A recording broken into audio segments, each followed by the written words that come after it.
Hello friends, ഇന്ന് നമുക്ക് Maggi വെച്ചിട്ടൊരു റെസിപ്പി ഉണ്ടാക്കാമേ. അപ്പോൾ ഞാനൊരു മാഗി പാക്കറ്റ് എടുത്തിട്ടുണ്ട്. അപ്പോൾ എന്നിട്ട് നമുക്ക് അതിലേക്ക് വേണ്ടത് 2 മുട്ടയും പിന്നെ ഒരു 3 സവാള എടുത്തിട്ടുണ്ട്, കുറച്ച് സൺഫ്ലവർ ഓയിലും എടുത്തിട്ടുണ്ട്. ഇത് നമുക്ക് ആദ്യമായിട്ട് കുറച്ച് ചൂടുവെള്ളത്തിൽ മാഗി തിളപ്പിച്ച് നമുക്ക് ഊറ്റി മാറ്റിയിട്ട് നമുക്ക് ഉള്ളിയൊക്കെ വഴറ്റി മുട്ടയും കൂടെ ചേർത്ത് നമുക്ക് എടുക്കാം. അപ്പോൾ ഒരു പ്രത്യേക ടേസ്റ്റ് വരും. അപ്പം നമുക്ക് ആ റെസിപ്പിയിലേക്ക് പോകാം. ഞാൻ സോസ് പാനിലോട്ട് വെള്ളം വച്ചു. അത് ഏകദേശം തിളച്ച് വരുന്നുണ്ട്. നമുക്ക് മാഗിയുടെ ഇട്ട് കൊടുക്കാം. മാഗി ഞാൻ ചെറുതാക്കിയ പീസുകൾ നമുക്ക് ഇട്ട് കൊടുക്കാം. അപ്പോൾ ഒന്ന് തിളച്ച് വരുമ്പോൾ തന്നെ നമ്മളങ്ങ് ഊറ്റണം.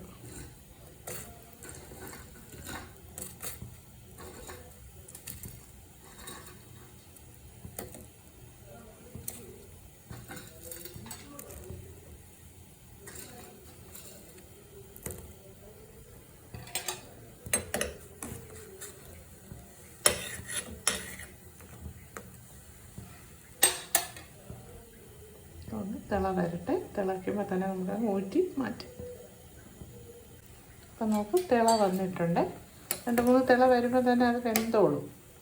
വലിയ വേഗം ഉണ്ടല്ലോ, നമുക്ക് ഊറ്റാം. വന്നിട്ടുണ്ട്, ഏകദേശം വെന്തു. നമുക്കിനി ഓഫ് ചെയ്തിട്ട് ഊറ്റിയെടുക്കാം. അപ്പം ഞാൻ ഊറ്റിയെടുത്തത് 2-3 തിള വന്നതേ ഉള്ളൂ.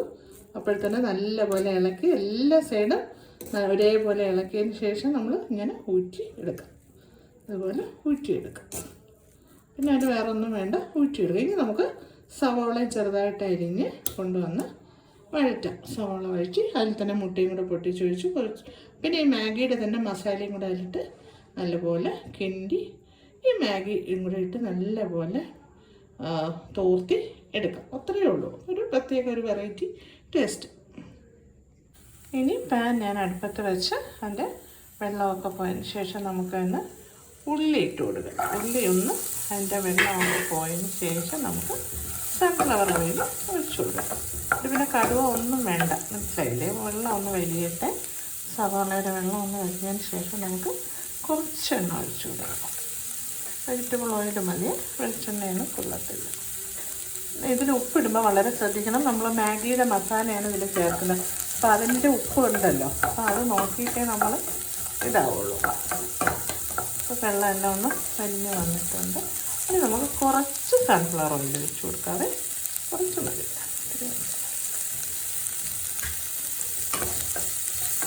കുറച്ച് സൺഫ്ലവർ ഓയിൽ. ഉപ്പ് ലേശം ആ ഉള്ളിക്ക് സവാളയ്ക്കുള്ള ആ ഒരു ഉപ്പ് മാത്രം നമ്മൾ ഇട്ട് കൊടുത്താൽ മതി. വാടി വരട്ടെ. അപ്പോൾ സവാള ലേശം ഉപ്പ് ഇട്ട് കൊടുത്തിട്ടുണ്ട്. സവാള ഏകദേശം വന്നു. ഇനി തീ കുറച്ച് സിമ്മാക്കി കൊടുത്തിട്ട് നമുക്ക് മുട്ട ഒഴിച്ച് കൊടുക്കാം. ഇതിൽ വേണമെങ്കിൽ ക്യാരറ്റ്, ബീൻസ് എല്ലാം ഇട്ട് കൊടുക്കാം കേട്ടോ. പക്ഷേ ഞാൻ ഈ മുട്ടയുടെ സവാള മാത്രം ചേർത്താണ് ഉണ്ടാക്കുന്നത്. അപ്പോൾ അതുകൊണ്ടാണ് വെജിറ്റബിൾസ് ഒന്നും ഇടാത്തത്. അപ്പോൾ അത് വേറൊരു ടേസ്റ്റ് ആവില്ല. ഇതിപ്പോൾ മുട്ട മാത്രമേ ഇതുപോലെ എല്ലാവരും ചെയ്ത് നോക്കിയിട്ടുണ്ടായിരിക്കും അല്ലേ? അതുപോലെ ഞാനും മുമ്പ് ചെയ്തിട്ടുണ്ട്. അപ്പോൾ കുട്ടികൾക്കൊക്കെ ഇഷ്ടമായതുകൊണ്ടാണ് നിങ്ങളെയും ഒന്ന് ചെയ്ത് കാണിക്കാമെന്ന് വിചാരിച്ചത്. ഇനി നമുക്കിതിൽ ലേശം മഞ്ഞൾപ്പൊടി, ഇച്ചിരി കുരുമുളക് പൊടിയും കൂടെ നമ്മുടെ ഈ മുട്ടയിലിടാം. എന്നിട്ട് നമുക്ക് മാഗിയുടെ മസാല ചേർത്തതിന് ശേഷം നമുക്ക് മാഗി ഇട്ട് കൊടുക്കാം. ഏകദേശം നമുക്ക് കുരുമുളക് പൊടി, മഞ്ഞൾപ്പൊടിയും കൂടെ ലേശം ഇട്ട് കൊടുക്കാം. ഇതിലേക്ക് മഞ്ഞൾപ്പൊടി ഇട്ടു, കുരുമുളക് പൊടി ഇട്ടു, പിന്നെ മാഗിയുടെ മസാല 4 ചെറിയ പാക്കറ്റ് ഉണ്ടല്ലോ. അപ്പോൾ വലിയ പാക്കറ്റ് മാഗിയില്ലേ 4 പീസുള്ള, അപ്പോൾ അതിൽ ഞാൻ 3 പീസ് ഇട്ടോളൂ. അത്രയും ആവശ്യമേ വരുന്നുള്ളൂ. നമ്മൾ കുരുമുളകും ഒക്കെ ഇട്ടല്ലോ, അപ്പോൾ അതുകൊണ്ട് അത് അത്രയും മതി. ഇനി നമുക്ക് നമ്മൾ ഊറ്റി വെച്ച് മാഗിയും കൂടി ഇത്രയേ ഉള്ളൂ. മാഗിയും കൂടി ഇട്ട് നമുക്ക് ചിക്കി നല്ലപോലെ ചിക്കിയെടുക്കാം.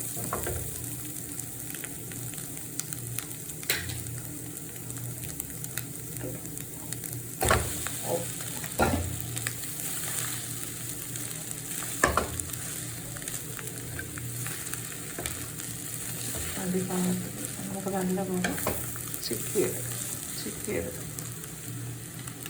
അപ്പോൾ നമ്മുടെ മാഗി നല്ലപോലെ തോർത്തി എടുത്തിട്ടുണ്ട്. സവാളയും മുട്ടയും ഒക്കെ ചേർന്ന് കുരുമുളകും എല്ലാം കൂടെ ചേർന്ന് മാഗി മസാലയും കൂടെയൊക്കെ ചേർത്ത് ചെയ്തതാണ്.